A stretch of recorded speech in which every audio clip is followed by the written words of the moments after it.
There's just so many options, so many possibilities, yet so many problems. When it comes to replacing Busquets, I think we found our man.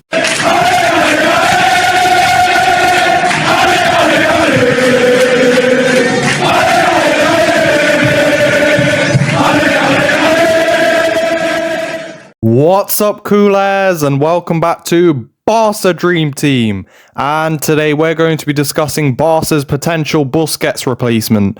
We hope you'll subscribe and hit that notification bell. We're super excited about today's video, guys, so let's get started. But first, we're discussing the latest rumours that Xavi's looking to replace Busquets with Andreas Christensen. Now, we got a comment on our recent video asking for our thoughts on the news. So let's first talk about Andreas Christensen as a hybrid midfielder.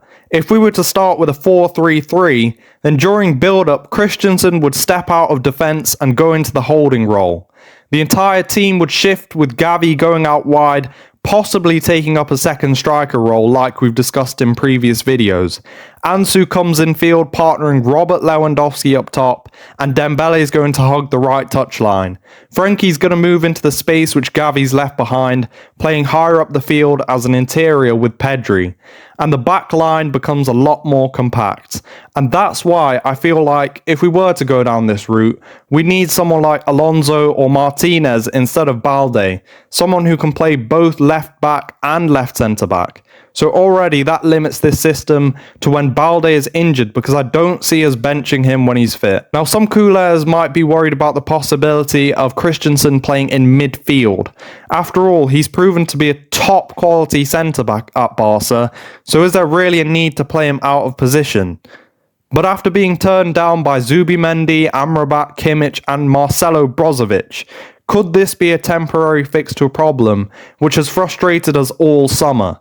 And when you're talking about hybrid roles in football, whereby a player takes up a secondary position during a match, there's no one better to discuss than John Stones. Now, after a few difficult seasons at centre-back for John Stones, Pep decided to have him step out into midfield when City have possession. And that small tweak massively improved his game, arguably the deciding factor that tipped City over the edge to win them their first Champions League title.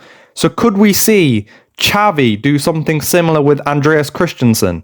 Now, what appeals to me is that Christensen's got the physicality, he's got the pace, he's got the anticipation to stop a counter-attack, he's got an eye for a pass, and he really grew last season into a more vocal leader than he was at Chelsea, with Koundé and Araujo playing a vital part in helping him develop. And when you take a step back and look at his main qualities, Christensen shares a lot in common with Sergio Busquets. We need a calm head, someone with experience, someone who's going to take charge of midfield. And when it comes to replacing Busquets, I think we found our man. But one problem with the new system is that the full-backs are going to tuck inside, and that means that Xavi and Dembele will be handed the extra responsibility to track back and defend. They're going to be at the wrong end of the pitch. We need them in the final third to create chances. You need wing-backs when you're playing with three centre-backs. So then you could say, well, what about starting with a 3-1-4-2? And I'd say that only solves half of the problem. Balde comes in at left wing-back, but then right wing-back's the issue. Because who are you going to play? When you're looking within the club, well, Dest's not really in Xavi's plans, and Julian Araujo is an untested prospect. We need someone proven here. Then you're going to look at possible signings. And could Cancelo come in? Or Fresneda? Or what about Van der Son? There's just far too much uncertainty at right back. And I just don't know if we can even bring anyone in that position. There's even rumours that Koundé will be playing right back again. And then you've got to think realistically. The problem is Christensen's taking away a midfield spot.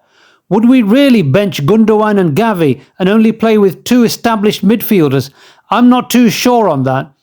So what about starting Christensen as the pivot, not as a hybrid anymore, but an out-and-out pivot? well, that would still mean he's going to take up a midfielder spot, and we'd need to rely on Inigo Martinez to be the main starting left centre-back. So there's just so many options, so many possibilities, yet so many problems with playing Christensen as the pivot. I've got no doubt he's got the ability, the mentality to do a job at CDM, but I just feel that it would be at the cost of the rest of the team. So I don't see Xavi going down that route.